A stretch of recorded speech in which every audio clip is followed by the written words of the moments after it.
The next part of creating this yoke piece for this copy of the dress is going to be manipulating the darts.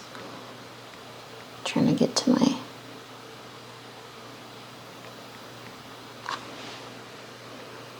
pictures.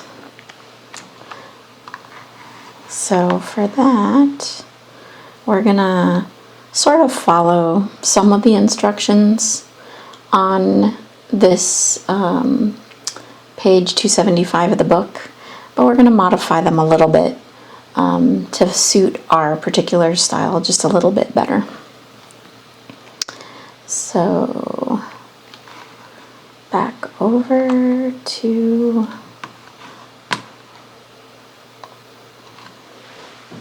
our pattern that we just traced off.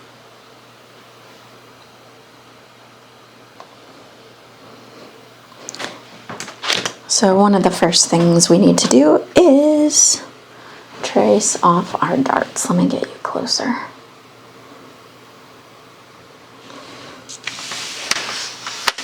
So one of the first things I'm going to do is draw my darts. So I'm putting my ruler up against my notch and my punch hole, or sorry, my vanishing point. I'm going to draw my darts.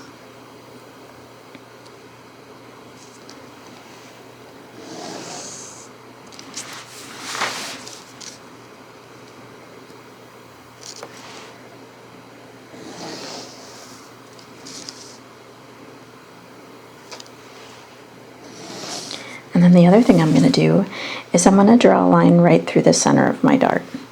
So I'm lining my ruler up. I'm lining one of these lines of my ruler up with the HBL. Let me get you in a little closer.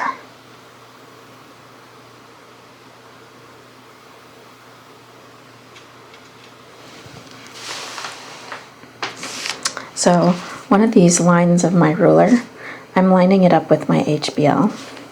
And then the edge of my ruler, I'm going to line up with my vanishing point.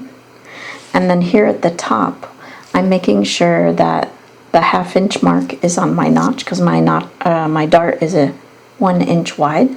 So a 1/2 inch should take me through the center of the dart.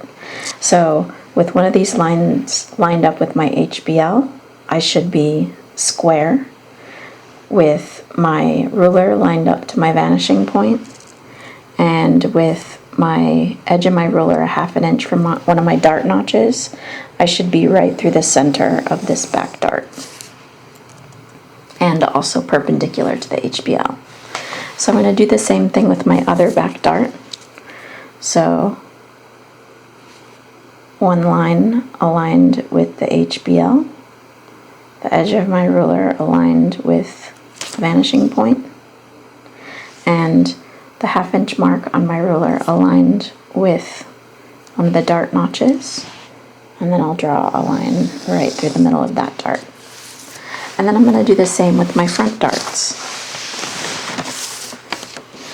So I'll first draw from my dart notch to my vanishing point, and from my dart notch to my vanishing point.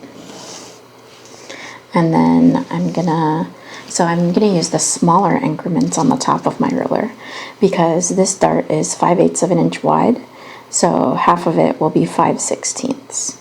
So that's 4 5/16 on my dart notch right there, and then my ruler up against my vanishing point, and then one of my lines through, or aligned with my HBL down here, and that should get me through the middle of this dart.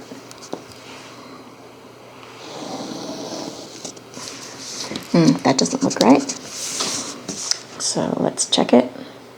So 1, 2, let me make sure this dart is 5/8 of an inch wide.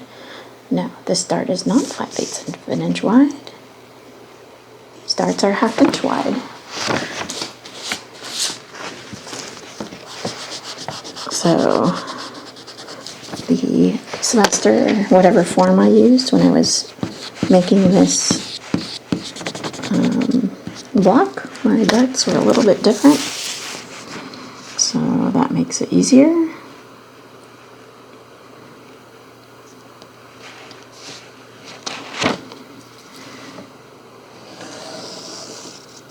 There we go. That looks better.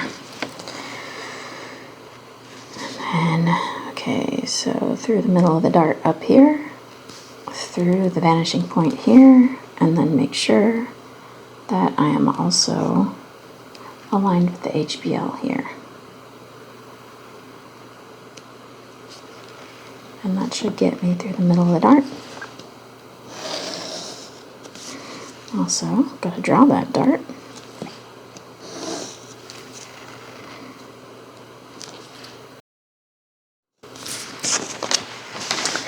And then now I decide how tall I want my yoke to be.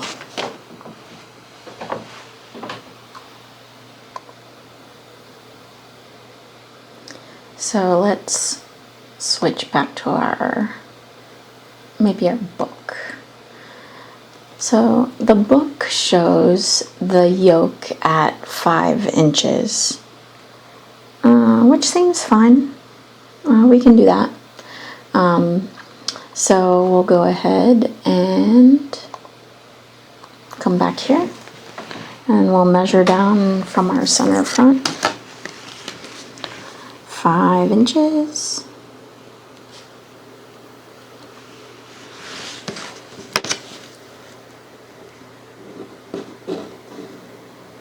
And then we're going to measure up from the HBL.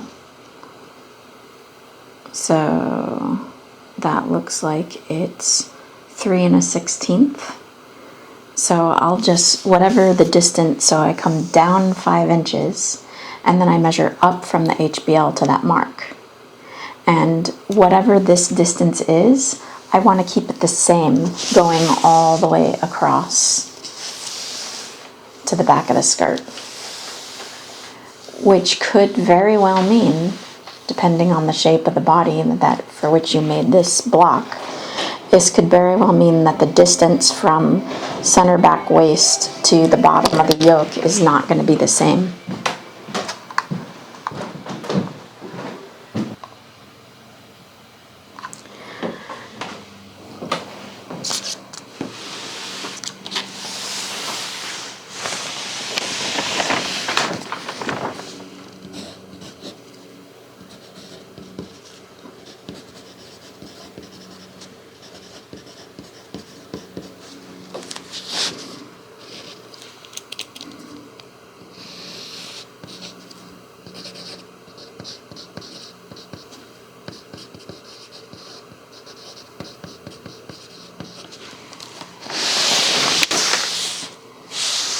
So then I'll come over here.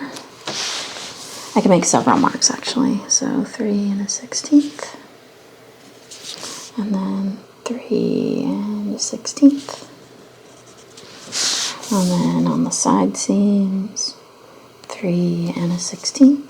So I'll do the side seam at the front and the side seam at the back, and then 3 1/16.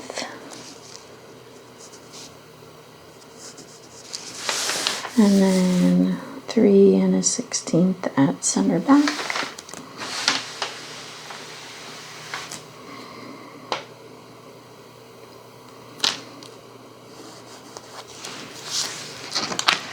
So this gives me a landmark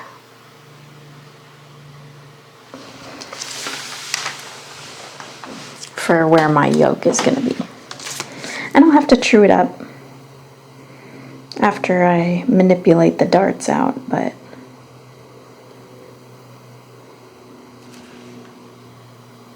I'll get my longer ruler.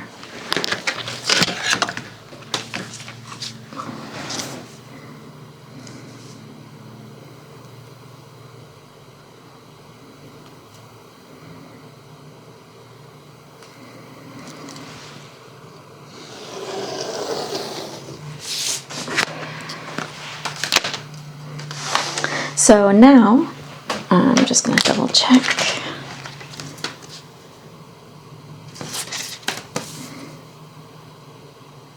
Yeah, I must have marked that wrong because I'm double checking my measurement and where this is correct. So my mark was a little low. So I guess I can't talk and measure. All right, so now I'm going to go ahead and cut this out at the HBL.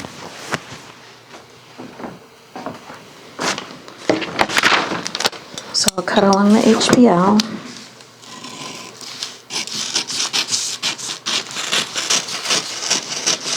Just because it's a good straight line.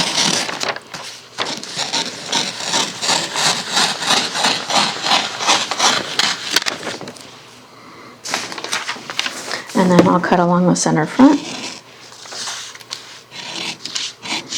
So when I add seam allowance to this and make my final pattern, that's the shape that I'm going to cut this out of fabric. My center front and my center back are going to be on the fold. I think I'm going to leave the top. For now, that'll give me something to true on. So I'll leave my waist.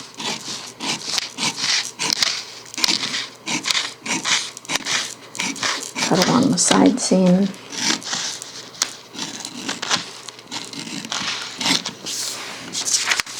It's really helpful to have those little corners trued. Really helps you to know where to cut.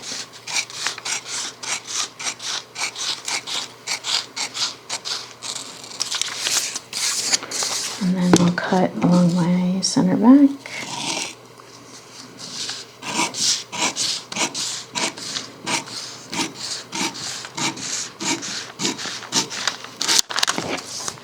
And then what I'm going to do is I'm going to cut up to the vanishing point.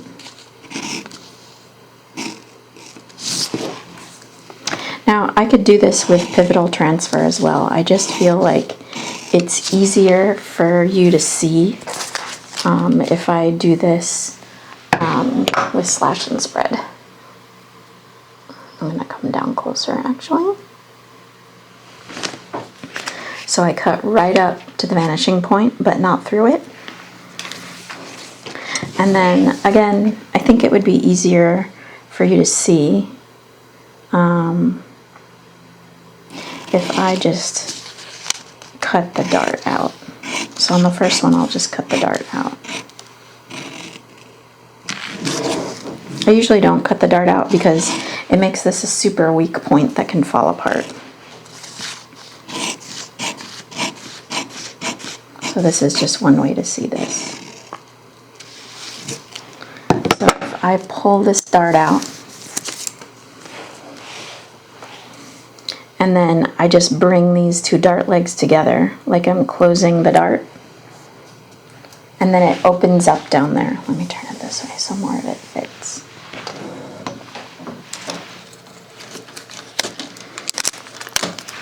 So now I'm going to tape this dart shut.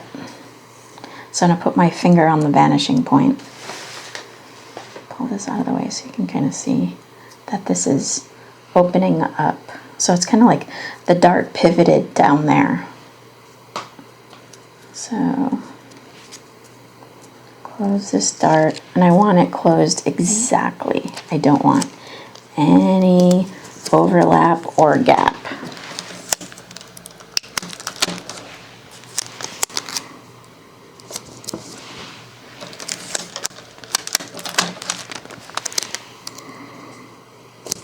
So now that dart is closed. So another way to do this would be, I've already sliced to the vanishing point. I can either cut down the middle of the dart or cut down one side of a dart and then overlap it. So I guess I'll go this way. So I'll cut on one dart leg this time, right up to the vanishing point. Try not to slice these two apart, but I want the hinge to be super tiny so that the paper doesn't wrinkle. So it's like such a tiny amount that it could totally tear. So finger on the vanishing point, And now you can kind of see the dart excess going towards the center there. So that's another way to do it. And then a third way to do it, because there's more than one way to do a thing, is just to fold the darts shut. So you would fold the leg that's closest to the center and just fold the dart up the way it's supposed to look when it's sewn with the excess towards the center. So I'll do that on one of the fronts. So darts manipulated out of there. We still have some more work to do on it. Now let's do the front. So I was saying you could just fold the darts. So I'll cut up to my dart vanishing point. And there's more than one way to do a yoke for a tiered skirt. I'm making certain decisions for certain reasons. So the back darts, they open up below the length of the yoke. And so the way the dart gets transferred, it gets transferred below the length of the yoke. On the front, the way I'm doing it this time is the dart opens up before the length of the yoke, which is going to add to the measurement of the HBL. So I'm conscious of that, and I'm allowing that to happen. More about why I'm doing that later. So this is my center front. This is the leg of the dart that's closest to my center front. I just creased it, and now I'm just gonna fold and bring it to meet the other dart leg.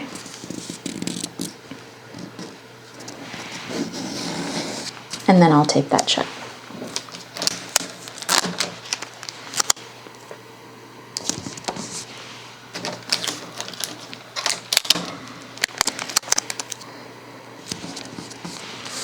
And then I'll do the same thing to this one. So this is my center front. This is my dart leg that's closest to my center. So I'm going to crease that dart leg.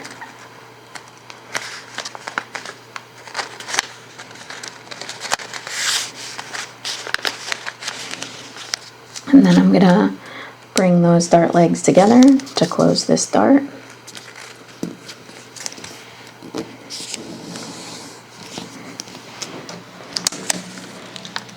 Tape that shut. And now I've lengthened across the HBL here, which is fine. Like I said, I'm doing that on purpose. And I'll explain why later. So I'm gonna fill in that little gap right there with some extra paper and just tape that down.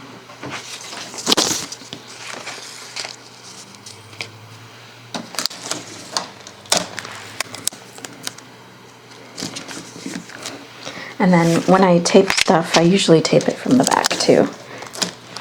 So, taping the dart shut and taping my paper that I'm adding. Just so that it's more stable when I start manipulating this.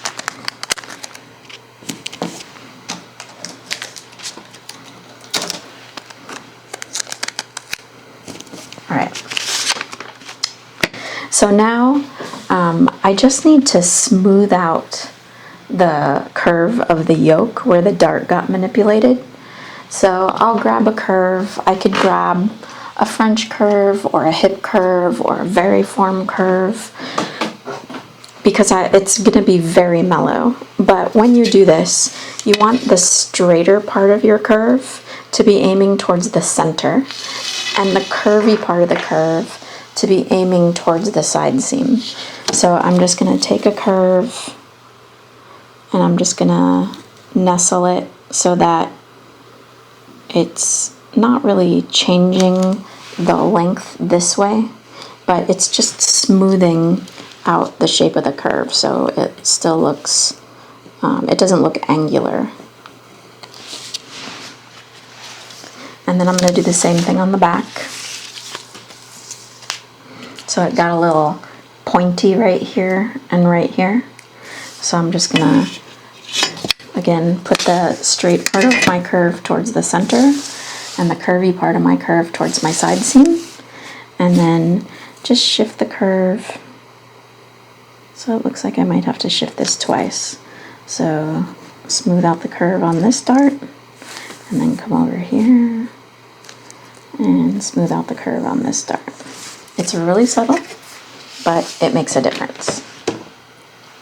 So now I can bottom part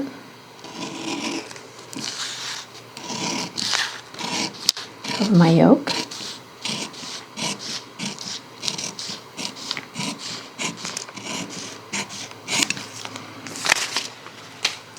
And then I just want to confirm also that where I folded my darts shut, that this is a smooth curve as well.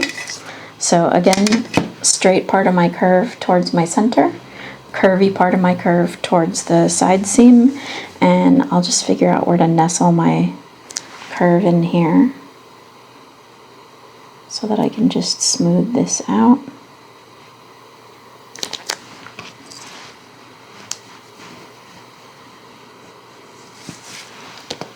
And then I'm going to do the same thing with my front. Oh, I guess I can cut that out now too.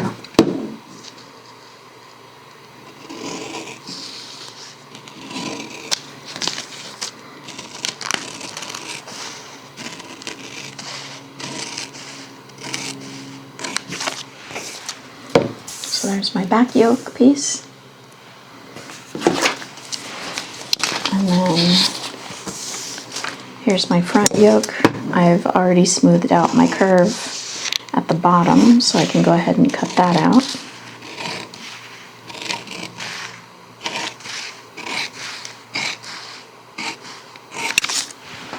And then just confirm that my waist curve is also smooth. So I have the straighter part of my curve aiming towards my center, and I have the curvier part of my curve aiming towards my side seam. And I'm gonna just nestle my curve in the waist and make sure that I'm touching the line and just confirm that this curve is smooth. And then I'll cut that out. And as I'm cutting, I'm leaving my paper on the table, and I have the thing that's important to me on this side of my scissors, because this is where I can see.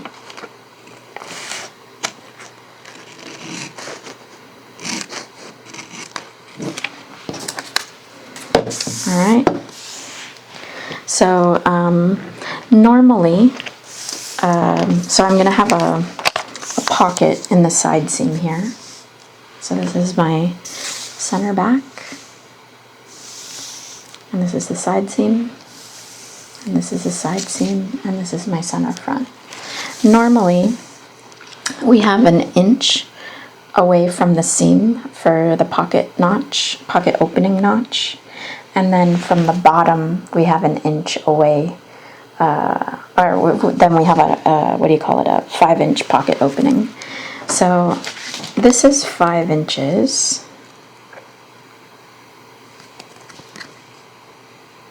So that means that my pocket opening is going to extend a 1/2 inch into the ruffle.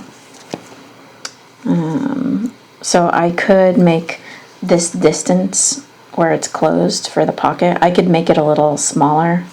I could make my pocket opening a little smaller. I could change my yoke measurement or whatever, but I think it'll be a fun experiment to learn how to not only sew a zipper and a pocket into a side seam, but also how to go through a horizontal seam. So this here is pocket opening notch. And this here is pocket opening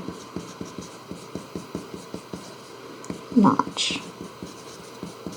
And then again, your pocket opening is going to be 5-inch pocket opening. And we still need to add seam allowance on this. So 5-inch. I'm just writing notes so that I remember later. Opening. So I'm going to have to add seam allowance on this. I need them both to be on the fold. I also want to label them. So I typed up labels and printed those out. Let's see if this is the page that has front facing, center back bodice, side back bodice, side front. Okay, so it looks like my what do you call them? My labels for this are still on the printer, so I'll get those and label this. This is going to be, we'll call this style number, your initials -5 for Fash 5, and then 55 for the style number, so mine will be HLL 555. We're going to have the back yoke, and we're going to cut 1 because it's going to be on the fold. We want to line it, but and then we'll have a front yoke, which will be cut 1 on the fold. They're a size 8. You want to make sure that you put your reference number. So for me, my reference number will be HLL 501, and I just so happen to copy off, because I make a lot of these, because I make one of these every semester. I'm also going to add the date that I made this copy. So my reference number will be HLL 501 2021. And then if you have a dress form number, I think I did this for dress form number 150, or a dress form that didn't have a number probably, otherwise I would have written the number. So I wrote the kind of form it was.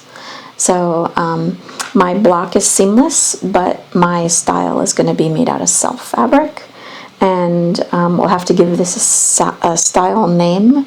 Maybe this is like ruffle dress or something like that. And I think that's everything we need to know. So on to the next piece.